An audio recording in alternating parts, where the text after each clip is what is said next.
Hello, everybody. Good afternoon, and welcome to the United Stand. Fabrizio's here. He's a little bit delayed, but he's very, very happy. He just said it could be a big week, so we'll see what happens with that.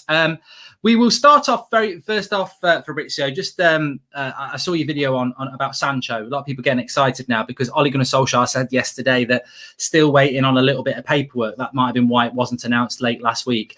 Are we to believe that this can happen any time now then because that paperwork is all resolved, or is there a reason for the delay for United, do you think? Yes, I won't be. First of all, hello guys, and thank you for inviting me again.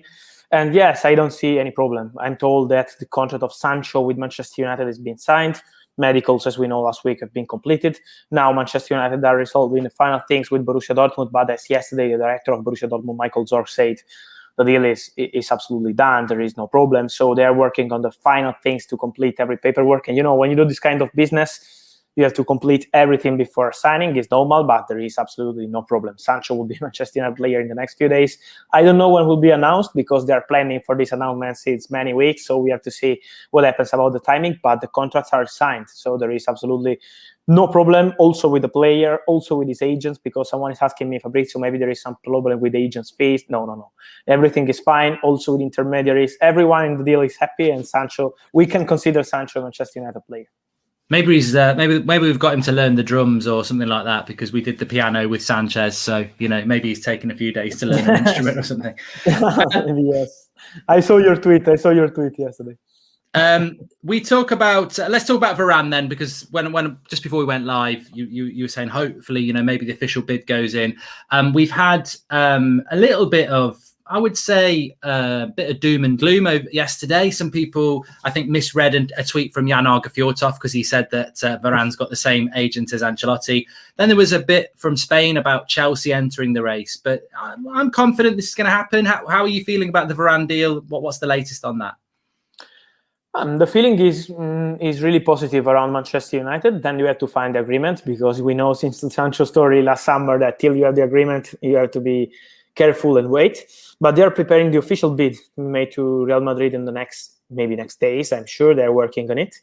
And then they hope to reach an agreement, because Rafael Varane wants to try something new. He wants to move to the Premier League. And that's why since February, he's not accepted the renewal proposal from Real Madrid. So if he's not changing his mind, his decision is to try something new, is to try a Premier League experience, and he would be ready to accept the Manchester United contract bid.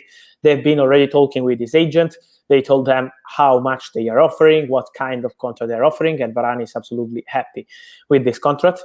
So I think it's just a matter of days to see what happens between Manchester United and Real Madrid after the official bid, to understand what will be the value, the price tag from Real Madrid for Rafael Varane. And then we will be ready in talking about the advanced negotiation. At the moment, they are in direct contact, and Real Madrid are waiting to see to talk with Varane once he will be back from holidays, and then the direct negotiation with the official bid will go on with Manchester United. But I feel the club really positive on this one, and of course it's time to reach an agreement. And I hope people understand that in football, when you're trying to sign one of the best players in his position, it takes time, because you can't do this kind of business one day or 1 week or something like this. It takes time. It's not easy. And remember, you are working to sign one of the best players in the world in his position, so it's not so easy. But they're working on it step by step, and I see Manchester United in the process. Then we will see with Real Madrid what happens. Do you think Real Madrid still fancy keeping him, or do you think they're starting to resign to the fact that this is about a negotiation with United now? I go with the second option, just because also here in the last interview of Florentino Perez, I still remember he said, we want to know from the player what he wants to do, and we will be open on this kind of situation. He said it was like 2 or 3 weeks ago about Varane. So he's always been so open, and Real Madrid are really looking forward to talk with Varane and see what he decides, but they know that his desire to try something different. And that's why Varane in November decided to switch his agency and to move with CAA base that are so strong in England. So this is the way for Rafael Varane. He wants to try Premier League football. Let's see what Real Madrid will do. Maybe they will try once again to convince Varane, but at the moment, the player, from what I'm told, wants to try a Premier League experience. And you were right, more or less, on the Sancho fee. You said it would be 85 million plus add-ons, and we believe that's what it is. What sort of fee do you think it will take to get? What do you think United will end up paying for Varane? Because there's a bit of difference, isn't there? Some 50 million, some 60 million euro. I really don't know, because the moment talking with Real Madrid sources, they say once the player will be back, we will talk with him, and then we will go into the negotiation for Varane and see what kind of bids will arrive. And this is the official way. But from my feeling, I think if you want to sign Varane this summer, you have to go around 50, 60 million euro. Maybe 55, maybe 57, maybe using add-ons as part of the negotiation. So it will be, we have to see the structure of the negotiation, but I think we are around 50 or 60. Imagine that Varane, if he had a 5 years contract or 4 years contract, in my opinion, his value was around 100 million euro. We're talking about a fantastic player. So remember that we're talking a serial winner, won everything with Real Madrid, won the World Cup with France. So signing this kind of players from Real Madrid with a long-term contract means 100 million euro. If you want to sign him now, is 50 or 60. This is my personal opinion. Very, very. Well, when you say it like that, it's very exciting. Like you say, the quality of player that United are looking at here, very, very exciting. And do you think that this will still rumble on for a couple of weeks, maybe 2-3 weeks, because of the enormity of the deal, or is there any indication it could be quicker? I think it could be also quicker once the player will be back from holidays. It could be also quick. This is what I expect. I don't expect the deal to be completed in the last week of transfers. So Manchester United want to be close to complete the deal in the next days or in the next 1 or 2 weeks, no more than this, to get closer, to make the official bid, and to arrive at the final stages of the negotiation. They're really confident. What they feel is that they're really positive, they're really confident. So we will see about the timing, but I see the club really pushing on this one. They want Varane. Also looking at Solskjaer yesterday in his interview, he was logging, he was positive about Varane. Of course, he was not talking directly about the player, as he always do, but I was just logging when they asked about Varane. It means that they are also working on it, of course, but also the manager, from what I'm told, Solskjaer is pushing a lot. He considers Varane as perfect centre-back for this team, perfect to play together with Maguire. So they want him, and Varane knows about it and knows about how is the feeling of Manchester United with him. So I don't see at the moment any big problem. The only one is finding an agreement with Real Madrid, and let's see if they can do it. But with only 1 year of contract, after losing Sergio Ramos for free, Real Madrid know that they can't take the risk of losing also Rafael Varane for free. Yeah, great point that. Let's go through some of the other players that we've been linked to since we last spoke. Staying with Spain, Saul Niguez, a little bit about Saul Niguez over the weekend and Manchester United. Have you heard anything around that? So you mean about, sorry, I wasn't here you so well. Saul Niguez, Atletico Madrid. Yes. I saw the rumor, and I can tell you about this one that there are chances for Saul to go to the Premier League. We will see what will be the club, because I heard some rumor about Manchester United, but I can tell you that also Chelsea and Liverpool are interested in the situation. What's happening now for Saul is that they have the swap deal with Barcelona, talking directly Barcelona and Atletico Madrid with Griezmann, but there is still no agreement between the two clubs, and that's why Saul is now considering also other options and not only Barcelona. And he would love to move to the Premier League. He's also open to the Premier League. His agent, Barnett, some days ago said Saul will do everything is best for Saul and not just for the club. So he's also considering Premier League options. I'm told that at the moment he's not advanced yet with Manchester United. But, when you have this kind of player on the market, you keep informed. So United are informed, and the same for Chelsea, the same for Liverpool. They are informed on the situation, but it's not advanced yet, till the swap deal will be on with Barcelona. But at the moment, there are big problems between Barcelona and Atletico Madrid for this swap deal. So let's see. Also, if I'm told that for the midfield, keep an eye again on Camavinga and not only on Saul. I was going to ask you about Camavinga, actually, Fabrizio, because I saw something over the weekend about Real Madrid and Camavinga being willing to wait a year to go there, which would mean staying at Rennes for another year. Is it still very much, see what happens with him over the next few weeks? It's possible. It's also possible. As I said last time, we have two options for Camavinga. One is to leave the club immediately, and Manchester United are keen on this kind of opportunity to find an agreement with Rennes and try to sign Camavinga now, because they know that the other option is to wait for 6 months and see what happens on this side. And then from January, you can sign the player for free for next season.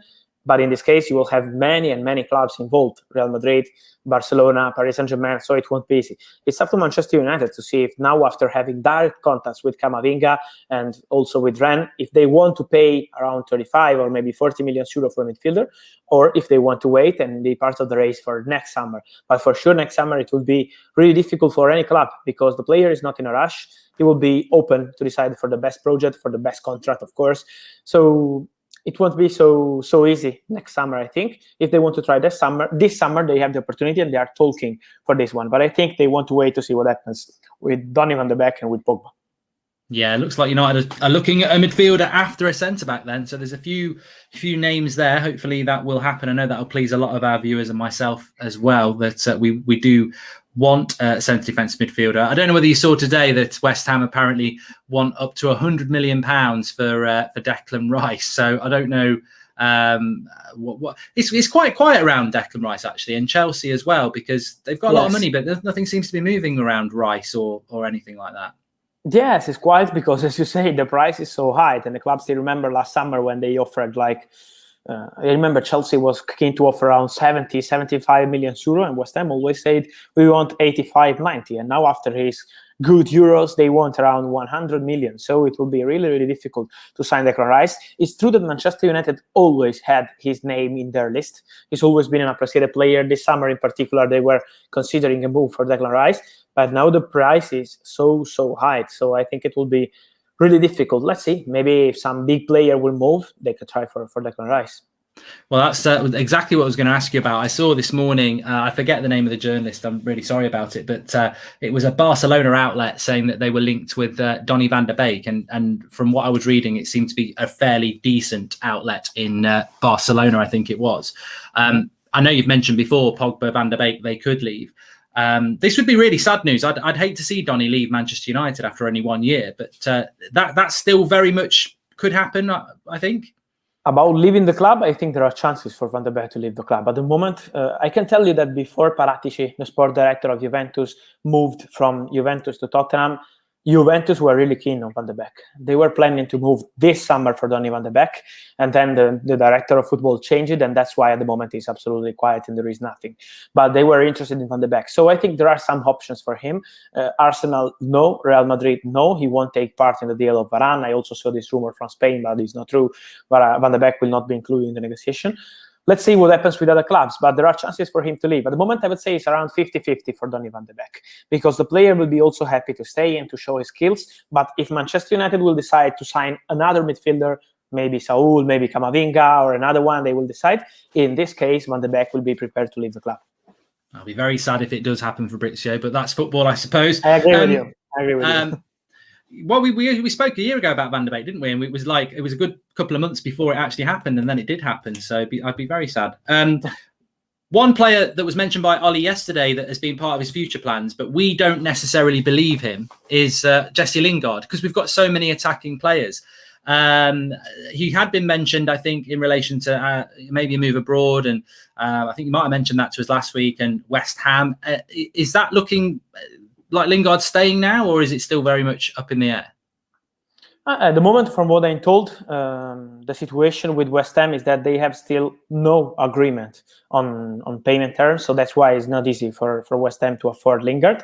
But they're still in contact with Lingard, with his agents. So they want just Lingard, and they're still pushing for just Lingard. I think yesterday, Solskjaer said something really normal for a manager during the summer. I still remember he said the same for Alexis Sanchez and for Lukaku and for many others. It's normal in football to say something like this.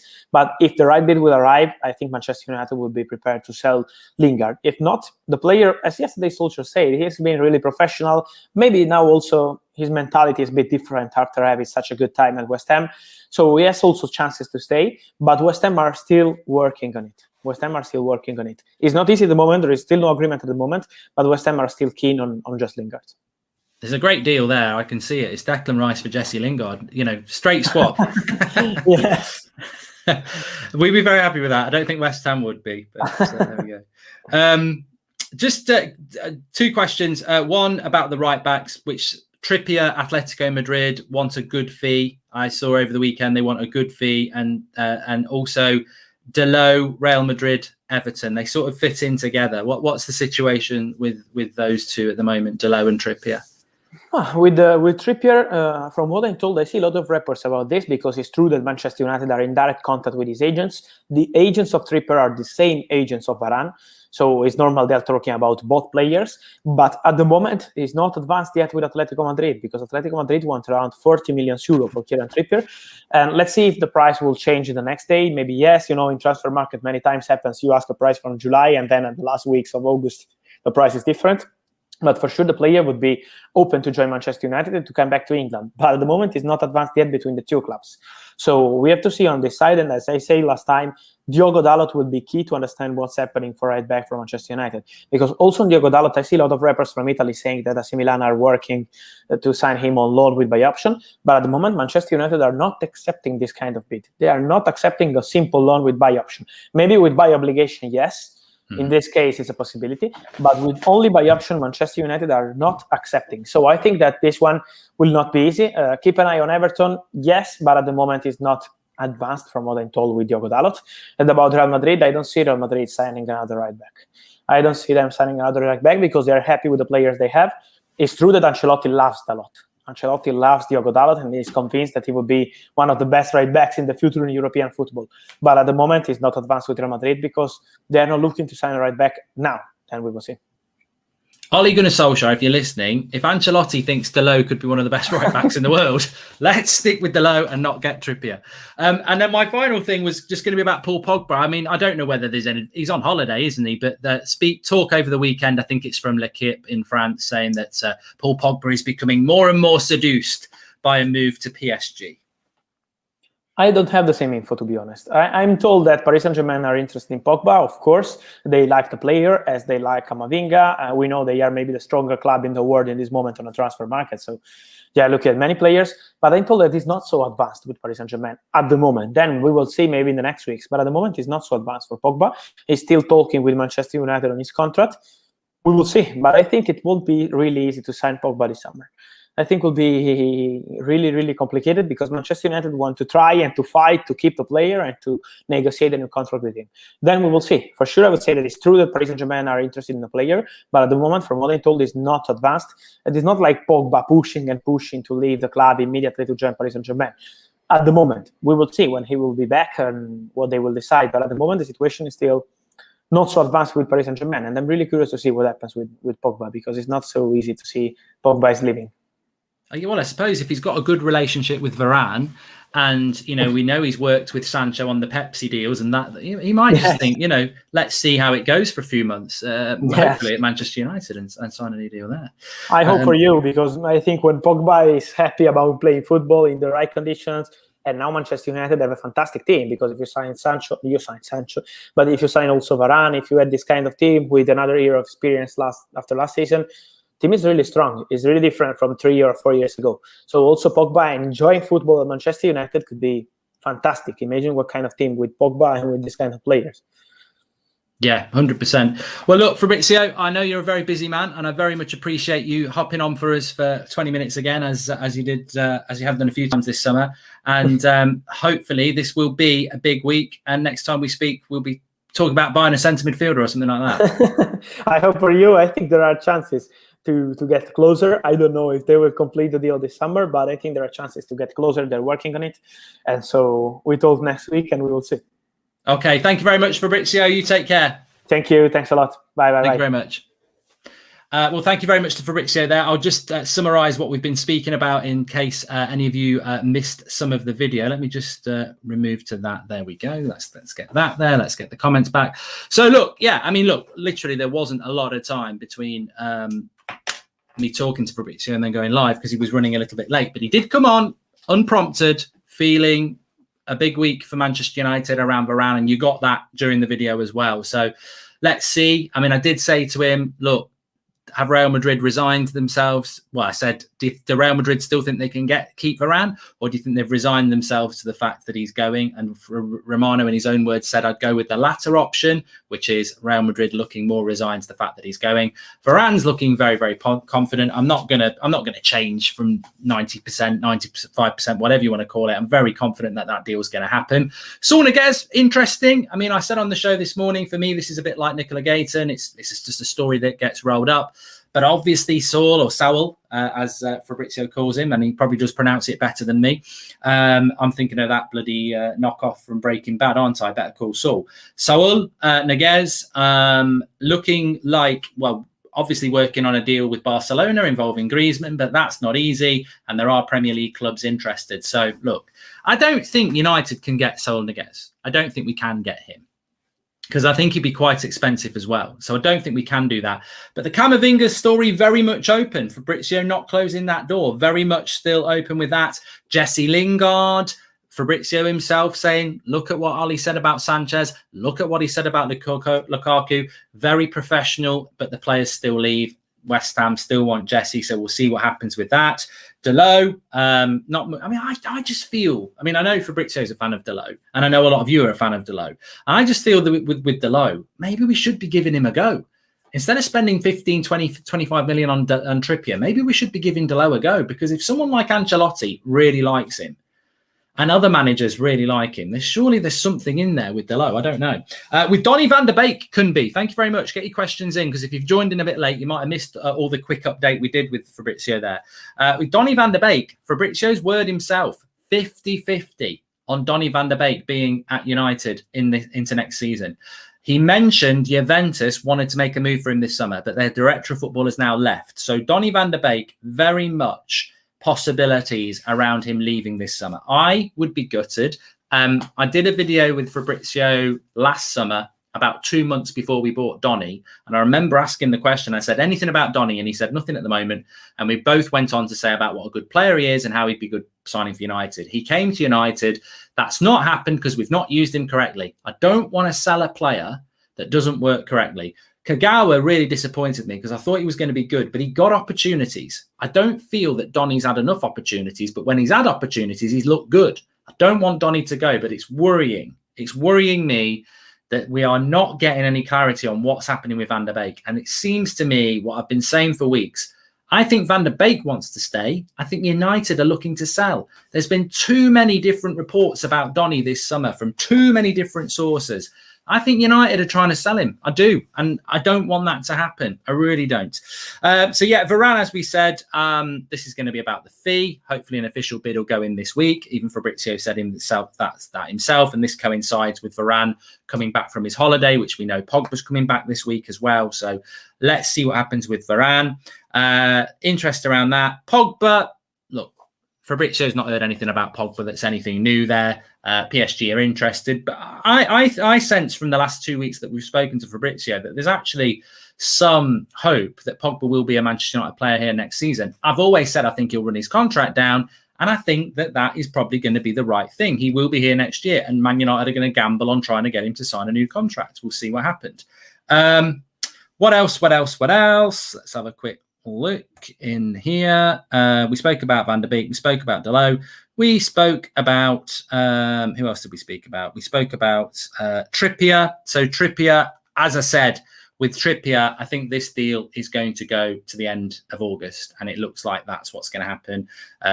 Atletico Madrid want a lot of money, and as Fabrizio said, this is the sort of thing where a team wants a price in July, and then the back end of August, they'll take a different price. He's a backup right back at the end of the day. So I think the Dalot Trippier thing is not going to resolve itself very quickly. I think this will run into August. So we might need a little bit of patience with that one.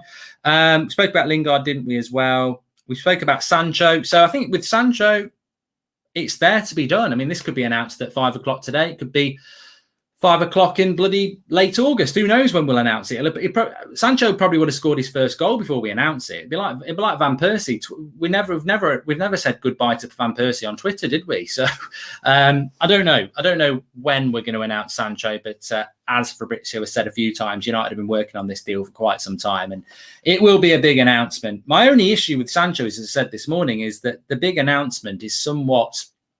It will be good and it will be nice and it will be exciting, but it won't be as good as it would have been if it had happened last Wednesday. And for whatever reason, they've not been able to do that. And I don't know why. So, yeah, that's that with Sancho. But, yeah, it's looking like a very big week for Manchester United in relation to Rafael Varane. And you saw there with Fabrizio, certainly at the start of the video, looking very happy and looking very optimistic. And he did say to me just before we went live, this could be a very big week. And I said, what, for United or for you? And he said, for United, hopefully. So let's see what happens. I think we are getting very, very close to for that official bid for Varane. And that will be the final no. And also, nothing about Chelsea, nothing about him staying. It's all very, very positive. I understand people that want to say, well, it's all about when he's holding the shirt up. I get that. I totally do. But this is looking good on Varane. And what I really liked about Fabrizio, because it's nice to hear it from a third party, and we've been saying it a lot on here, is that if he had 3 or 4 years left on his contract, he's a €100 million player. He's won the World Cup. He's won loads of Champions Leagues. He's won loads of La Ligas. He's one of the best centre-backs in the world. We are getting him for a very good price because he's got 1 year left on his deal. In another world, we wouldn't be able to get near this player. We wouldn't. It'd be like somebody trying to sign Ruben Diaz from Man City at the moment. Even if he wanted to go to Real Madrid, they wouldn't be able to get near him. The same with De Bruyne. There are certain players you can't get near. Look at bloody Chelsea. They want Haaland. They can't get near the price. Teams want Harry Kane. They can't get near the price. Varane would be in the same bracket as that in his centre-back world, obviously. If someone wants to buy Van Dijk, they ain't going to get him because of the price, because of the contract. And United would be in the same position. Varane would not be gettable if he had 2, 3, 4 years left on his contract. He's got 1 year and it's opened the door up for us to go and get the best we can get. No, it's definitely not pre-recorded, Dylan. We're live. It's Meet Monday, people, says Harry. Okay, we're not reading you out. And will we sign anyone after Sancho and Varane, says Beast? Well, I think we'll sign 3 players, and I'm not including Tom Heaton in that. I think we will sign 3 players. That third player could be Trippier. It could be a midfielder. But what appears to me you can see it from the interview with Romano, the conversations I have, is that United are looking at a midfielder. My concern is we won't get one, but we are looking at one. My second concern is we will get one and we will let Van der Beek go. I don't want Donny to go. I want a CDM to come in and Donny to stay. That's what I want to see. But we are stacked in the midfield. Matic, Fred, McTominay, Pogba, Van der Beek. There's 5 players there. And we need a CDM. If you're going to get one of them go, it should be Matic. But we'll see. We will see what happens. Anyway, that's your update. Make sure you smash the like on the video. We'll be back at 8 o'clock tonight, of course, unless anything big breaks. 8 o'clock show tonight as usual. Smash the like on the video. Make sure you subscribe. Big shout out to Fabrizio. Really love those sort of really quick, fast-paced updates. Would you be happy getting a CDM if that meant Donny left, says Simran. No, I wouldn't. I don't want Donny to leave. I think it's bang out of order. I would sell Fred, I would sell Matic, and I would sell McTominay before I sold Van der Beek, because McTominay's had loads of opportunities, Fred's had loads of opportunities, and Matic has had loads of opportunities. Matic is coming towards the end of his career, and the other 2 have had loads of opportunities. Donny's not been given a chance. How can you sell a player when the fan base is going to go, I'm sorry, I don't agree with that? Even if you're not a Van der Beek fan, you're still going to sit there and go, he didn't really get a chance. And when he did get a chance, he was man of the match against Wolves. In our last Premier League game, he was man of the match against Wolves, playing against Neves and Moutinho. So he's already shown he can do it. You can't sell a player off that. I think there's this myth with Van der Beek that he's had a bad year, that he's had loads of chances and he's underperformed. In most of his performances, he's played really, really well. He's just not been given enough chances, and that's what this season needs to be. And if you can't get the best out of Van der Beek, that says more about our coaches than it does about Van der Beek, because he's been trained at one of the best places from a young kid. Anybody gets trained in world football, the Ajax Academy, all the way through the system. That level of football training is one of the best in the world. And if we sell Van der Beek, that is a bad reflection on our coaching staff that they can't implement a player like that into our team. But we'll see how it goes. Going to make a CDM like we have a centre-back for you. We might have to wait, Steve Locke, yeah. Thanks, everyone, for watching. Back at 8 o'clock. Make sure you subscribe, smash a like on the video. Big shout out to Fabrizio, and big thanks to all of you for watching. I'll speak to you all in a bit. Take care.